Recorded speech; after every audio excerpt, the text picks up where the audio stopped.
Hi friends, welcome to Ennulakam VCR channel. எல்லாருக்கும் എൻ്റെ ஹிருதயம் நிறைஞ்ச ஓணாசம்சகள். இதை பார்க்கும்போதே இன்னைக்கு என்ன ஸ்பெஷல்னு உங்களுக்கு தெரிஞ்சிருக்கும். ஆமாங்க, ஓணம் சத்யா ரெசிபி தான் நம்ம இன்றைக்கி பார்க்க போகிறோம். இது ரொம்பவே ஈஸியாக நம்ம ஒரு பிளானிங்கோடு பண்ணால் சூப்பராக 2 மணி நேரத்தில் இதை நம்ம செஞ்சு முடிச்சிட முடியும். வாங்க இது எப்படி பண்ணுறதுன்னு பார்க்கலாம். வீடியோக்குள்ளே போகிறதுக்கு முன்னாடி நம்ம சேனலில் இது வரைக்கும் சப்ஸ்கிரைப் பண்ணாதவங்க சப்ஸ்கிரைப் பண்ணிக்கோங்க. கூடவே பெல் ஐக்கானையும் கிளிக் பண்ணிக்கோங்க. அப்போ தான் நான் போடுற வீடியோலாம் உங்களுக்கு நோட்டிஃபிகேஷனில் வரும். நம்ம முதல்ல பார்க்க போகிற ரெசிபி சர்க்கரை வரட்டி தான். இதை ஓணத்துக்கு 2 நாள் முன்னாடியே செஞ்சு வச்சுருங்க. எல்லா ரெசிப்பியும் சொல்ல வேண்டி இருக்கிறதுனால கொஞ்சம் ஷார்ட்டாகவே சொல்லிடுறேன். இதுக்கு நான் இன்றைக்கி 2 ஏத்தம் வாழைக்காய் எடுத்திருக்கேன். கையில் ஃபஸ்ட்டு எண்ணெய் நல்லா தடவிக்கோங்க. தடவிட்டு இந்த மாதிரி வாழைக்காயில் வெளியே கீறிக்கோங்க. கீறிட்டு அதை தோலை எடுத்தால் ஈஸியாக வந்துடும். இந்த மாதிரி எடுத்துக்கோங்க. உங்களுக்கு குவான்டிட்டி அதிகமாக வேணும்னா நீங்கள் நிறைய வாழைக்காய் சேர்த்து செய்யலாம். நான் இன்றைக்கி 2 வாழைக்காயில் தான் செய்ய போகிறேன். ஸோ இந்த மாதிரி அதோட தோலை நம்ம ரிமூவ் பண்ணிடலாம். அதுக்கப்புறமா மேலேருந்து கீழே வரைக்கும் கத்தி வச்சு அதை கீறி விட்டுருங்க. அதுக்கப்புறமா இந்த மாதிரி 2ஆக கட் பண்ணி வச்சுருங்க. இதை இப்போ நம்ம பொரித்து எடுத்துடலாம். அதுக்கு ஸ்டவ் ஆன் பண்ணிட்டு ஒரு பேனில் தேங்காய் எண்ணெய் சேர்த்துக்கோங்க. சேர்த்துட்டு நம்ம கட் பண்ணி வச்சுருக்க அந்த வாழைக்காயெல்லாம் சேர்த்துடலாம். சேர்த்துட்டு இதை நம்ம ஃப்ரை பண்ணி எடுத்துடலாம். பாருங்கள், இந்த மாதிரி திருப்பி போட்டு அதை ஃப்ரை பண்ணி எடுத்துடலாம். இப்போ இது ரெடி ஆகிடுச்சு. கொஞ்சம் கிறிஸ்பி ஆனதும் இதை ஸ்டவ் ஆஃப் பண்ணிட்டு நம்ம எடுத்துடலாம். இப்போ நம்ம சர்க்கரை பாகு செய்யலாம். நான் எடுத்துருக்க 2 வாழைக்காய்க்கு 50 கிராம் சர்க்கரை போதுமானது. அதனால இதில் பாதியே எடுத்துக்கிறேன். அதில் கொஞ்சமாக தண்ணி சேர்த்து ஸ்டவ் ஆன் பண்ணிட்டு நம்ம அதை கிளறி விட்டுட்டே இருக்கலாம். இது இப்போ கொதிச்சிருச்சு. சர்க்கரையெல்லாம் நல்லா கரைஞ்சிருச்சு. இந்த தண்ணியை நம்ம ஃபில்டர் பண்ணிவிட்டு இன்னொரு பேனில் சேர்த்துக்கலாம். சேர்த்துட்டு கொஞ்சமாக இதை கொதிக்க விட்டுடலாம். அதுக்கப்புறமா நம்ம ஃப்ரை பண்ணி வச்சுருக்க வாழைக்காயெல்லாம் இதில் சேர்த்துடலாம். சேர்த்துட்டு நல்லா கலந்து விட்டுட்டே இருங்க. அப்போ தான் அந்த வாழைக்காயில் அந்த சர்க்கரை பாகு நல்லா இறங்கும். அதனால நம்ம கலந்து விட்டுட்டே இருக்கணும். மீடியம் ஃப்ளேமில் வச்சுக்கோங்க. இந்த மாதிரி கிளறி விட்டுட்டே இருங்க. ஒரு 2 நிமிஷம் மீடியம் ஃப்ளேமில் வச்சு கிளறி விட்ட அப்புறமா நம்ம ஸ்டவ் ஆஃப் பண்ணிடலாம். ஸ்டவ் ஆஃப் பண்ணிட்டு இதில் ஏலக்காய் பொடியும் அப்புறமா சுக்கு பொடியும் 1 ஸ்பூன் அளவுக்கு சேர்ந்து எடுத்திருக்கேன். அதை இதில் கலந்து விட்டுடலாம். இந்த மாதிரி இதையும் சேர்த்து நல்லா கலந்து விட்டுட்டே இருக்கணும். அப்போ தான் நமக்கு கரெக்டான பதத்தில் சர்க்கரை வரட்டி கிடைக்கும். இதில் இப்போ 1 ஸ்பூன் அளவுக்கு நாம் அரிசி மாவு சேர்த்துடலாம். கடைசியாக இதில் 1 ஸ்பூன் அளவுக்கு சுகர் சேர்த்துடலாம். சேர்த்துட்டு இதையும் நல்லா கலந்து விட்டுடலாம். அவ்வளோதான், நம்ம சர்க்கரை வரட்டி இப்போ ரெடி ஆயிரும். பாருங்கள், அவ்வளோதான். இதை நம்ம ஓணத்துக்கு 2 நாள் முன்னாடியே செஞ்சு வச்சிடலாம். அப்போ தான் நமக்கு ஈஸியாக இருக்கும். அடுத்ததாக நம்ம புளி இஞ்சி கறி பண்ணலாம். இதுக்கு நான் 1/2 கப் அளவுக்கு இஞ்சி எடுத்து இந்த மாதிரி கிரேட் பண்ணி எடுத்திருக்கேன். நீங்கள் குட்டி குட்டி பீஸாக கூட கட் பண்ணிக்கலாம். அப்புறமா ஒரு எலுமிச்சம்பழம் சைஸ் அளவுக்கு புளியை சூடு தண்ணியில் ஊற வச்சுருக்கேன். அதை ஃபில்டர் பண்ணி எடுத்துடலாம். இப்போது ஸ்டவ் ஆன் பண்ணிட்டு ஒரு பேனில் 3 டேபிள் ஸ்பூன் அளவுக்கு தேங்காய் எண்ணெய் சேர்த்துக்கோங்க. சேர்த்துட்டு நம்ம கிரேட் பண்ணி வச்சுருக்க இஞ்சியை சேர்த்துடலாம். அதுக்கப்புறமா ஒரு 5லேருந்து 6 சின்ன வெங்காயத்தை கட் பண்ணி சேர்த்துக்கிறேன். 2 பச்சை மிளகாய், அப்புறமா கொஞ்சம் கறிவேப்பிலை, இதெல்லாம் சேர்த்துட்டு நல்லா கலந்து விட்டுடலாம். இப்போ இதில் 1/2 டேபிள் ஸ்பூன் அளவுக்கு உப்பு சேர்த்து அதையும் நல்லா கலந்து விட்டுடலாம். இப்போ இதை நம்ம கலந்து விட்டுட்டே இருக்கணும், இல்லைன்னா கருகி போயிடும். இது நல்ல பொன்னிறமாக மாறுற வரைக்கும் நம்ம கலந்து விட்டுட்டே இருக்கணும். இப்போ பாருங்கள், அதோட கலர் நல்லாவே சேஞ்ச் ஆகிடுச்சு. இந்த ஸ்டேஜில் நாம் அடுத்த இன்க்ரீடியன்ட்ஸ் சேர்த்துடலாம். இதில் 1/2 ஸ்பூன் அளவுக்கு மிளகாய்த்தூள் சேர்த்துக்கோங்க. கொஞ்சமாக மஞ்சள் தூள், அப்புறமா 1/2 டீஸ்பூன் அளவுக்கு பெருங்காயத்தூள் சேர்த்துக்கோங்க. சேர்த்துட்டு இதை நல்லா கலந்து விட்டுடலாம். இப்போ இதில் நாம் கரைச்சி வச்சுருக்க புளி தண்ணியை சேர்த்துடலாம். சேர்த்துட்டு ஸ்டவ்வை ஹை ஃப்ளேமில் வச்சுக்கோங்க. இப்போ இதில் உப்பு சரியாக இருக்கான்னு பார்த்துட்டு கூட தேவைப்பட்டால் சேர்த்துக்கோங்க. இது நல்லா கொதிக்கட்டும். நம்ம கலந்து விட்டுட்டே இருக்கலாம். இது கொஞ்சம் இந்த அளவுலேருந்து கம்மியாகும். அது வரைக்கும் நம்ம நல்லா கலந்து விட்டுட்டே இருக்கலாம். இப்போ பாருங்கள், இதோட அளவுலேருந்து அப்படியே பாதி அளவு கம்மியாயிடுச்சு, திக்காயிடுச்சு. இப்போ இதில் நம்ம 4 டேபிள் ஸ்பூன் அளவுக்கு சர்க்கரை சேர்த்துடலாம். சேர்த்துட்டு இதையும் நல்லா மிக்ஸ் பண்ணி விட்டுருங்க. அவ்வளோதான், இது இப்போ ரெடி ஆயிரும். லோ ஃப்ளேமில் வச்சு ஒரு நிமிஷத்துக்கு இதை நம்ம கொதிக்க விட்டு எடுத்துடலாம். அவ்வளோதான், இப்போ நம்ம ஸ்டவ் ஆஃப் பண்ணிடலாம். நம்மளோட சூப்பரான இஞ்சி புளி கறி ரெடி ஆயிடுச்சு. இதையும் நாம் ஓணத்துக்கு 2 நாள் முன்னாடியே செஞ்சு வச்சிடலாம். அப்போ தான் மற்ற டிஷ்லாம் பண்ண ஈஸியாக இருக்கும். அடுத்ததாக நாம் அவியல் செஞ்சிடலாம். எந்த ஒரு கல்யாண சாப்பாடு அப்புறமா ஓண சாப்பாடுனாலும் அவியல் கண்டிப்பாக இருக்கும். வாங்க இது செய்ய ஆரம்பிக்கலாம். ஸ்டவ் ஆன் பண்ணிட்டு ஒரு பேனில் புடலங்காய் சேர்த்துக்கோங்க. அளவு நீங்கள் எவ்வளோ வேணால் சேர்த்துக்கலாம். நான் இன்றைக்கி கொஞ்சம் சேர்த்துருக்கேன். அப்புறமா சேனைக்கிழங்கு சேர்த்துக்கோங்க. அதுக்கப்புறமா கொஞ்சம் கேரட், அப்புறமா பீன்ஸு, சின்ன அவரைக்காய் சேர்த்துக்கலாம். சேர்த்துட்டு கத்திரிக்காய் சேர்த்துக்கோங்க. அப்புறமா வெள்ளரிக்காய், அப்புறமா ஒரு வாழைக்காயை கட் பண்ணி சேர்த்துருக்கேன். இதெல்லாம் சேர்த்துட்டு கொஞ்சமாக மஞ்சள் தூள் சேர்த்துக்கோங்க. சேர்த்துட்டு அதில் ஒரு 1/2 டேபிள் ஸ்பூன் அளவுக்கு உப்பு சேர்த்துக்கோங்க. அப்புறமா கொஞ்சமாக கறிவேப்பிலை சேர்த்துக்கோங்க. சேர்த்துட்டு 1 டேபிள் ஸ்பூன் அளவுக்கு தேங்காய் எண்ணெய் சேர்த்துக்கோங்க. சேர்த்துட்டு இது எல்லாத்தையும் நம்ம கலந்து விட்டுடலாம். அந்த எண்ணெய் கூட காய்கறியெல்லாம் நல்லா மிக்ஸ் ஆகட்டும். அப்புறமா ஒரு 1/2 கப் அளவுக்கு தண்ணி சேர்த்துக்கோங்க. அப்புறமா இதில் முருங்கைக்காய் சேர்த்துக்கோங்க. நான் முதல்ல சேர்த்துக்க மறந்துட்டேன். இது ஒரு மூடி போட்டு மூடி வச்சுட்டு 10லேருந்து 15 நிமிஷத்துக்கு நம்ம வேக வைக்கலாம். அப்புறமா ஒரு மிக்ஸி ஜாரில் 1 கப் அளவுக்கு தேங்காய் சேர்த்துட்டு ஒரு 4 பச்சை மிளகு சேர்த்துக்கோங்க. அதுக்கப்புறமா 1/2 டேபிள் ஸ்பூன் அளவுக்கு சீரகம் சேர்த்துக்கோங்க. சேர்த்துட்டு ஒரு 5லேருந்து 6 சின்ன வெங்காயம் சேர்த்துக்கோங்க. அப்புறமா கொஞ்சமாக கறிவேப்பிலை சேர்த்து இதை நம்ம கரகரான்னு அரைச்சி எடுத்துலாம். ரொம்ப மை மாதிரி அரைக்க வேண்டாம். அப்புறமா இப்போ காய்கறியெல்லாம் நல்லா வெந்துருச்சு. அதில் நாம் இந்த தேங்காயை சேர்த்துடலாம். சேர்த்துட்டு இதை நல்லா கலந்து விட்டுருங்க. காய்கறி கூட மசாலா நல்லா மிக்ஸ் ஆகணும். அது வரைக்கும் நல்லா கலந்து விட்டுடலாம். கலந்துட்டு இதை ஒரு மூடி போட்டு 2 நிமிஷத்துக்கு நம்ம வேக வச்சு எடுக்கலாம். இப்போ பாருங்கள், இது ரெடி ஆகிடுச்சு. இதில் இப்போ நாம் 1/2 கப் அளவுக்கு கெட்டியான தயிர் சேர்த்துடலாம். சேர்த்துட்டு இதையும் நல்லா கலந்து விட்டுருங்க.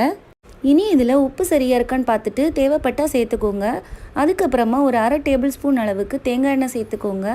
சேர்த்துட்டு கொஞ்சமாக கறிவேப்பிலை தூவி விட்டுருங்க.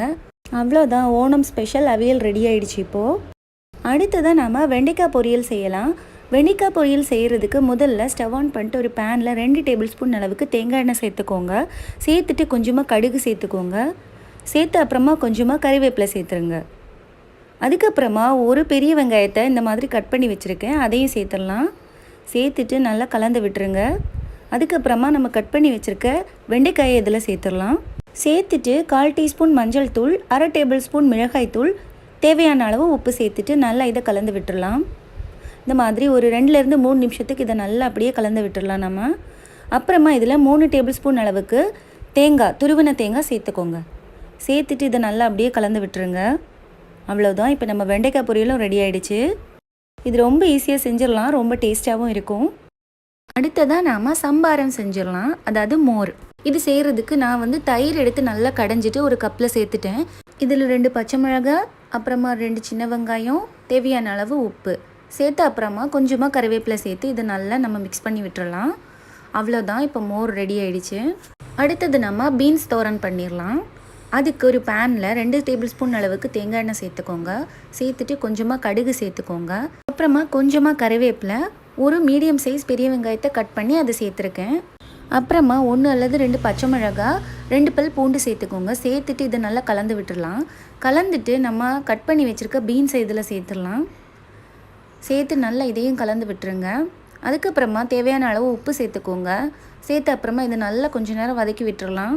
இது நல்லா வேகட்டும். இப்போ இதில் நம்ம 1/4 டேபிள் ஸ்பூன் அளவுக்கு மஞ்சள் தூள், 1/4 கப் அளவுக்கு துருவின தேங்காய் சேர்த்துக்கோங்க. சேர்த்துட்டு இதையும் நல்லா கலந்து விட்டுடலாம். 1 நிமிஷம் இதை நல்லா அப்படியே கலந்து விட்டுடலாம். இப்போ நம்ம சூப்பரான பீன்ஸ் தோரன் ரெடி ஆகிடுச்சு. அடுத்ததாக நாம் பருப்பு கறி செஞ்சிடலாம். அதுக்கு ஒரு குக்கரில் நான் பாசிப்பருப்பு தான் சேர்த்துருக்கேன், நீங்கள் தோரம் பருப்பு கூட சேர்த்துக்கலாம். 1 கப் அளவுக்கு பருப்பை நல்லா வாஷ் பண்ணிவிட்டு சேர்த்துருக்கேன். அப்புறமா இதில் 2 பச்சை மிளகாய், ஒரு 3 பல் பூண்டு, ஒரு 6லேருந்து 7 சின்ன வெங்காயம், 1/4 டீஸ்பூன் அளவுக்கு மஞ்சள் தூள், 1 கப் அளவுக்கு தண்ணி சேர்த்து இதை 3லேருந்து 5 விசில் வச்சு நம்ம எடுத்துடலாம். இதுக்கு நம்ம மசாலா ரெடி பண்ணலாம். அதுக்கு 1 கப் அளவுக்கு தேங்காயை மிக்ஸி ஜாரில் சேர்த்துருக்கேன்.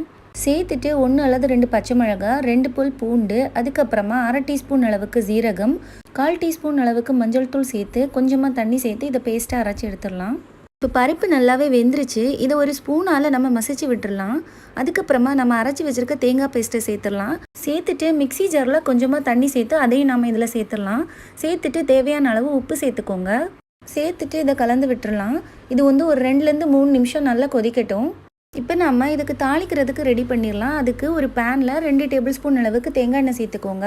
சேர்த்துட்டு கொஞ்சமாக கடுகு சேர்த்துக்கோங்க. 2 காஞ்ச மிளகாய் சேர்த்துக்கோங்க. கொஞ்சமாக கறிவேப்பிலை சேர்த்துக்கோங்க. சேர்த்துட்டு இதை அப்படியே எடுத்து நம்ம அந்த பருப்பில் சேர்த்துடலாம். அவ்வளோதான், பருப்பு கறி இப்போ ரெடி ஆகிடுச்சு. அடுத்ததாக நாம் உருளைக்கிழங்கும் பச்சை பட்டாணியும் வச்சு ஒரு கூட்டு பண்ணிடலாம். பச்சை பட்டாணியை ஒரு 4 மணி நேரத்துக்கு முன்னாடியே ஊற வச்சு அதை நல்லா வாஷ் பண்ணிட்டு குக்கரில் சேர்த்துக்கிறேன். அப்புறமா 2 மீடியம் சைஸ் உருளைக்கிழங்கு வந்து கட் பண்ணி இதில் சேர்த்துருக்கேன். சேர்த்துட்டு 2 அல்லது 3 விசில் விட்டு இதை நம்ம வேக வச்சு எடுத்துடலாம். அப்புறமா ஒரு பேனில் 2 டேபிள் ஸ்பூன் அளவுக்கு தேங்காய் எண்ணெய் சேர்த்துக்கோங்க. சேர்த்துட்டு 1/4 டீஸ்பூன் அளவுக்கு கடுகு சேர்த்துக்கோங்க. அப்புறமா கொஞ்சம் கறிவேப்பிலை, 3 பச்சை மிளகாய், ஒரு மீடியம் சைஸ் வெங்காயத்தை கட் பண்ணி சேர்த்துருக்கேன். இது எல்லாத்தையும் நல்லா கலந்து விட்டுடலாம். இப்போ இதில் 1 டேபிள் ஸ்பூன் அளவுக்கு இஞ்சி அப்புறமா பூண்டு 2ஐயும் சேர்த்து லைட்டாக தள்ளி சேர்த்துருக்கேன். நீங்கள் வந்து மிக்சியில் கூட அரைச்சி சேர்த்துக்கலாம். சேர்த்துட்டு 2லேருந்து 3 நிமிஷத்துக்கு இதை நல்லா வதக்கி விட்டுடலாம். இப்போ இதில் ஒரு மீடியம் சைஸ் தக்காளியை சேர்த்துடலாம். சேர்த்துட்டு இதையும் நல்லா வதக்கி விட்டுருங்க. அப்புறமா இதில் 1/4 டீஸ்பூன் மஞ்சள் தூள், 1/2 டேபிள் ஸ்பூன் மல்லித்தூள், 1 டேபிள் ஸ்பூன் மிளகாய்த்தூள், 1/2 டீஸ்பூன் மிளகுத்தூள், 1/2 டீஸ்பூன் கரம் மசாலா இவ்வளோத்தையும் சேர்த்து நல்லா கலந்து விட்டுடலாம். இதை 1 நிமிஷத்துக்கு நல்லா வதக்கி விட்டுருங்க. இப்போ இதில் நாம் தேவையான அளவு உப்பு சேர்த்துக்கலாம். உப்பு சேர்த்துட்டு இதையும் நல்லா கலந்து விட்டுருங்க. கலந்துட்டு இதில் நம்ம வேக வச்சு வச்சுருக்க உருளைக்கிழங்கையும் அந்த பச்சை பட்டாணியையும் சேர்த்துடலாம். சேர்த்துட்டு இதையும் நல்லா கலந்து விட்டுருங்க. அந்த உருளைக்கிழங்கு கூட மசாலாலாம் நல்லா மிக்ஸ் ஆகணும். இதை ஒரு நிமிஷத்துக்கு அப்படியே நம்ம கலந்து விட்டுடலாம். அவ்வளோதான், சூப்பரான பொட்டேட்டோ க்ரீன் பீஸ் கூட்டு ரெடி ஆகிடுச்சு. அடுத்ததாக நாம் கேரட் மிளகு புரட்டி செய்யலாம். ஸ்டவ் ஆன் பண்ணிட்டு ஒரு பேனில் 2 டேபிள் ஸ்பூன் அளவுக்கு தேங்காய் எண்ணெய் சேர்த்துக்கோங்க. சேர்த்துட்டு 1/4 டீஸ்பூன் அளவுக்கு கடுகு, 1/4 டீஸ்பூன் அளவுக்கு உளுத்தப்பருப்பு சேர்த்துக்கோங்க. கொஞ்சமாக கறிவேப்பிலை. அதுக்கப்புறமா இதில் 5லேருந்து 8 சின்ன வெங்காயத்தை கட் பண்ணி சேர்த்துக்கோங்க. சேர்த்துட்டு இதை நல்லா வதக்கிடலாம். வெங்காயம் கண்ணாடி பதம் வர வரைக்கும் நல்லா வதங்கணும். இப்போ இது நல்லா வதங்கிடுச்சு. இதில் நம்ம கேரட் சேர்த்துடலாம். இதை நீளமாக கட் பண்ணி வச்சுருக்கேன். இதையும் நம்ம ஒரு 3லேருந்து 5 நிமிஷத்துக்கு நல்லா வதக்கிடலாம். இது வந்து நம்ம சீக்கிரமாக செய்யணும்னா ஃபஸ்ட்டு கேரட்டை வந்து கொஞ்சமாக தண்ணி விட்டு வேக வச்சு எடுத்துடலாம். ஆனால் நான் இன்றைக்கி அப்படி வேக வைக்கலை, இந்த மாதிரி வதக்கி தான் செய்கிறேன். 5 நிமிஷத்துக்கு அப்புறமா இது கொஞ்சம் வெந்துருச்சு. இதில் நாம் கொஞ்சமாக மஞ்சள் தூள், 1/2 டேபிள் ஸ்பூன் அளவுக்கு மிளகாய் தூள், தேவையான அளவு உப்பு சேர்த்துட்டு இதை நல்லா கலந்து விட்டுடலாம். அதுக்கப்புறமா இதில் கொஞ்சமாக தண்ணி விட்டுடலாம். அப்போ இன்னும் கொஞ்சம் இந்த கேரட் வந்து சாஃப்டாகி கிடைக்கும். இதை அப்படியே லைட்டாக வதக்கி விட்டோம்னா அந்த தண்ணி எல்லாம் வற்றிடும். இது ரொம்ப ஈஸியாக நம்ம செஞ்சிடலாம். இப்போ நம்மளோட கேரட் மிளகு புரட்டி ரெடி ஆகிடுச்சு. அடுத்ததாக நாம் முட்டைக்கோஸ் தோரன் பண்ணலாம். அதுக்கு 1 கப் அளவுக்கு முட்டைக்கோஸ் எடுத்து கிரேட் பண்ணி எடுத்திருக்கேன். இதில் 1/4 டீஸ்பூன் அளவுக்கு மஞ்சள் தூள், 1/2 டீஸ்பூன் அளவுக்கு உப்பு சேர்த்து மிக்ஸ் பண்ணி இதை ஒரு 5 நிமிஷம் அப்படியே வச்சிடலாம். அப்புறமா ஒரு பேனில் 2 டேபிள் ஸ்பூன் அளவுக்கு தேங்காய் எண்ணெய் சேர்த்துக்கோங்க. 1/4 டீஸ்பூன் அளவுக்கு கடுகு, கொஞ்சமாக கறிவேப்பிலை சேர்த்துட்டு இதில் வந்து நம்ம ஒரு மீடியம் சைஸ் வெங்காயத்தை வந்து கட் பண்ணி சேர்த்துடலாம். சேர்த்துட்டு இதை லைட்டாக வதக்கி விட்டுருங்க. அப்புறமா இதில் 2 பச்சை மிளகாய் கட் பண்ணி சேர்த்துருக்கேன். 1/4 டீஸ்பூன் மஞ்சள் தூள் சேர்த்துக்கலாம். சேர்த்துட்டு வெங்காயத்தை லைட்டாக வதக்கிடலாம். அதுக்கப்புறமா நாம் ஊற வச்சுருக்க முட்டைக்கோஸை இதில் சேர்த்துடலாம். சேர்த்துட்டு இதை நல்லா அப்படியே வதக்கி எடுத்துடலாம்.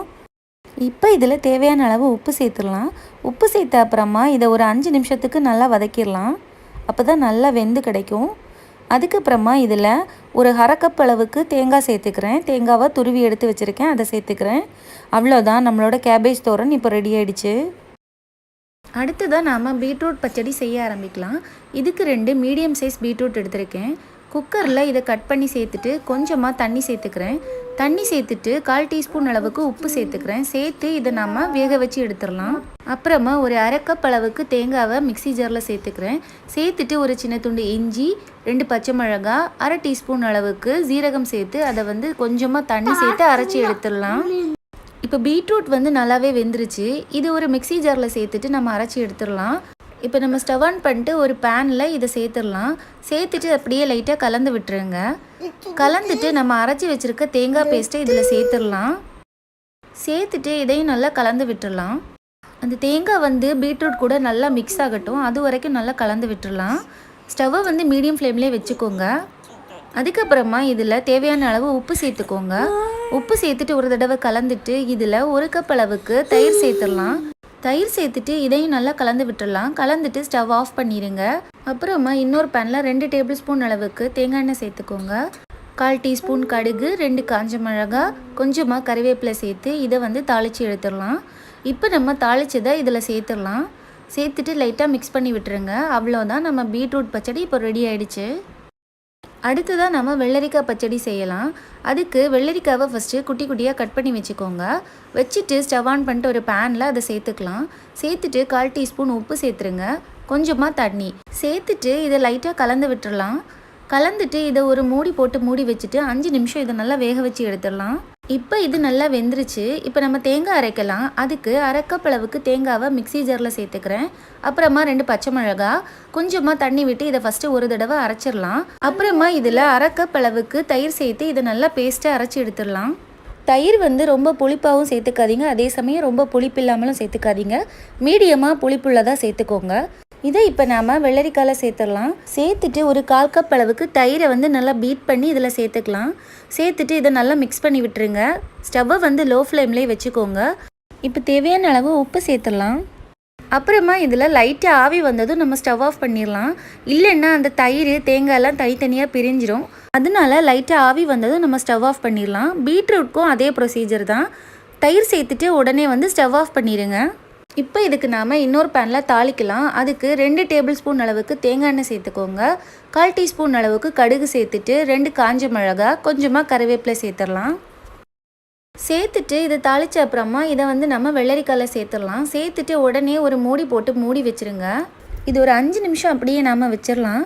அதுக்கப்புறமா ஓப்பன் பண்ணிவிட்டு நம்ம வந்து கலந்து விட்டுடலாம். இப்போ நம்ம தாளித்த அந்த எண்ணெய்லாம் வெள்ளரிக்காயில் நல்லாவே இறங்கியிருக்கும். அந்த வாசனையே ரொம்ப நல்லா இருக்கும். இப்போ பாருங்கள், வெள்ளரிக்காய் பச்சடி ரெடி ஆகிடுச்சு. அடுத்ததான் நாம் சேமியா பாயசம் செய்யலாம். அதுக்கு ஒரு பேனில் 2 டேபிள் ஸ்பூன் அளவுக்கு நெய் சேர்த்துக்கோங்க. நாம் இன்றைக்கி சேமியா பாயசம் அப்புறமா பருப்பு பாயசம் 2 செய்ய போகிறோம். அதனால 2க்கும் சேர்த்து நம்ம முந்திரியையும் கிஸ்மிஸையும் வறுத்து வச்சிடலாம். நெய் சேர்த்துட்டு இதில் முந்திரியை சேர்த்துடலாம். அது லைட்டாக வறுபட்டதும் அதில் கிஸ்மிஸை சேர்த்துடலாம். அது லைட்டாக உப்பி வந்ததும் நம்ம ஸ்டவ் ஆஃப் பண்ணிடலாம். இப்போ இன்னொரு பேனில் 1 டேபிள் ஸ்பூன் அளவுக்கு நெய் சேர்த்துடலாம். நெய் சேர்த்துட்டு சேமியாவை உடச்சி வச்சுருக்கேன். அதை இப்போ நம்ம இதில் சேர்த்துடலாம். சேர்த்துட்டு இது பொன்னிறமாக வர வரைக்கும் நல்லா வறுத்து எடுத்துடலாம். இப்போ ஸ்டவ் ஆஃப் பண்ணிடலாம். நம்ம இன்னொரு பேனில் நம்ம வந்து பாலை வந்து சூடு பண்ணிடலாம். 1 லிட்டர் அளவுக்கு பால் எடுத்து அதை நல்லா கொதிக்க வச்சிடலாம். இப்போ இது கொதிச்ச அப்புறமா நம்ம வறுத்து வச்சுருக்க சேமியாவை இதில் சேர்த்துடலாம். சேர்த்துட்டு கலந்து விட்டுட்டே இருங்க. இல்லைன்னா சேமியெல்லாம் சேர்ந்து அப்படியே கட்டி ஆயிடும். அதனால் அப்படியே கலந்து விட்டுட்டே இருங்க. இப்போ இதில் நாம் 1 கப் அளவுக்கு தண்ணி சேர்த்துடலாம். அதாவது சூடான தண்ணி சேர்த்துட்டு இதையும் நல்லா கலந்து விட்டுருங்க. இது ஒரு கொதி வந்ததும் இதில் 1 கப் அளவுக்கு நம்ம சுகர் சேர்த்துடலாம். இனிப்பு வந்து உங்களுக்கு ஏற்ற மாதிரி நீங்கள் சேர்த்துக்கோங்க. இதையும் நல்லா கலந்து விட்டுடலாம். இது ஒரு 5 நிமிஷத்துக்கு நல்லா கொதிக்கட்டும். அப்புறமா இதில் நம்ம வறுத்து வச்சுருக்க முந்திரியையும் கிஸ்மிஸையும் சேர்த்துடலாம். சேர்த்துட்டு இதையும் நல்லா கலந்து விட்டுருங்க. இப்போ சுவையான சேமியா பாயசம் ரெடி ஆகிடுச்சு. அடுத்ததாக நாம் பாசிப்பருப்பு பாயசம் செஞ்சிடலாம். இதுக்கு 1 கப் அளவுக்கு பாசிப்பருப்பை லைட்டாக வறுத்து எடுத்துட்டு அதுக்கப்புறமா நல்லா வாஷ் பண்ணிவிட்டு இதை வந்து ஒரு குக்கரில் சேர்த்துட்றேன். சேர்த்துட்டு 1/2 கப் அளவுக்கு தண்ணி சேர்த்து இதை வந்து ஒரு 3 விசில் வச்சு எடுத்துடலாம். அப்புறமா இதுக்கு சர்க்கரை பாகு ரெடி பண்ணிடலாம். அதுக்கு 1/4 கப் அளவுக்கு சர்க்கரை சேர்த்துக்கிறேன். சேர்த்துட்டு கொஞ்சமாக தண்ணி விட்டு இதை நம்ம கொதிக்க வச்சு எடுத்துடலாம். இப்போ இந்த சர்க்கரை எல்லாம் நல்லா கரைஞ்சிருச்சு. இதை நம்ம வடிகட்டி எடுத்துடலாம். இப்போ பாசிப்பருப்பு நல்லா வெந்துருச்சு. இதை ஒரு ஸ்பூனால் நம்ம வந்து மசிச்சு எடுத்துடலாம். இதில் வந்து 1 கப் அளவுக்கு தண்ணி சேர்த்துக்கிறேன். சேர்த்துட்டு நல்லா மிக்ஸ் பண்ணி விட்டுறலாம். இப்போ ஸ்டவ் ஆன் பண்ணிட்டு இந்த குக்கரை நம்ம வச்சிடலாம். வச்சுட்டு இதில் நம்ம ஃபில்டர் பண்ணி வச்சுருக்க அந்த சர்க்கரை தண்ணியை சேர்த்துடலாம். சேர்த்துட்டு நல்லா கலந்து விட்டுருங்க. இது நல்லா கொதிக்கட்டும். இந்த சர்க்கரை வந்து பருப்பு கூட நல்லா மிக்ஸ் ஆகணும். அதனால் 5 நிமிஷத்துக்கு இதை நம்ம வேக வச்சிடலாம். இப்போ நம்ம இதில் 1/2 கப் அளவுக்கு தேங்காய் பால் சேர்த்துடலாம். கெட்டியான தேங்காய் பால் சேர்த்துட்டு நம்ம எடுத்து வச்சுருந்த முந்திரி அப்புறமா கிஸ்மிஸை சேர்த்துடலாம். அவ்வளோதான், நம்ம பாசிப்பருப்பு பாயசம் இப்போ சூப்பராக ரெடி ஆகிடுச்சு. ரசம், சாம்பார், அப்புறமா மாங்காய் ஊறுகாய் இதெல்லாம் வந்து நம்ம சேனலில் ஆல்ரெடி நான் அப்லோட் பண்ணியிருக்கேன். அதுக்கான லிங்க்கை நான் டிஸ்கிரிப்ஷனில் கொடுக்குறேன். அப்புறமா எலுமிச்சை ஊறுகாய் நான் வந்து செய்யலை, அது வந்து கடையிலேருந்து தான் வாங்கினேன். இப்போ நம்ம பரிமாற ஆரம்பிக்கலாம். ஒவ்வொன்றா நம்ம வச்சிடலாம். ஃபஸ்ட்டு உப்புலேருந்து தான் ஸ்டார்ட் பண்ணணும். அப்புறமா இஞ்சி புளி கூட்டு ரெடி பண்ணோம்ல அதுக்கப்புறமா இந்த ஊறுகாய் வகை, அப்புறமா பச்சடி இல்லைன்னா கிச்சடி எது செஞ்சுருக்கோமோ அதை வைக்கணும். வச்சுட்டு ஒவ்வொரு கூட்டாக நம்ம வச்சிடலாம். அப்புறமா அப்பளம், பழம் இது எல்லாத்தையுமே நம்ம வச்சிடலாம். வச்சுட்டு சாப்பாட்டில் முதல்ல பருப்பு குழம்பு தான் நம்ம ஊற்றணும். அப்புறமா சாம்பார் வச்சு சாப்பிட்ணும். அதுக்கப்புறம் ரசம் முடிஞ்சதும் பாயாசம்லாம் சாப்பிட்டு முடிச்சுட்டு கொஞ்சமாக சாதத்தில் நம்ம வந்து இந்த மோரை வந்து வச்சு சாப்பிடணும். அவ்வளோதான். இதுதாங்க கேரளா ஸ்பெஷல் ஓணம் சத்யா. கேரளாவில் மட்டும் இல்லைங்க, கன்னியாகுமரியிலையும் கல்யாண வீட்டிலலாம் இந்த மாதிரி தான் இருக்கும். கொஞ்சம் கூட்டுகள் வந்து வித்தியாசம் இருக்கும். நான் வந்து ஒரு சில கூட்டு பண்ணலை, அதை வந்து நான் அடுத்த வீடியோஸில் நான் அப்லோட் பண்ணுறேன். கிச்சனில் நம்மளை யாருமே தொந்தரவு பண்ணலன்னா 2 மணி நேரத்தில் நம்ம இதை செஞ்சு முடிச்சிடலாம்.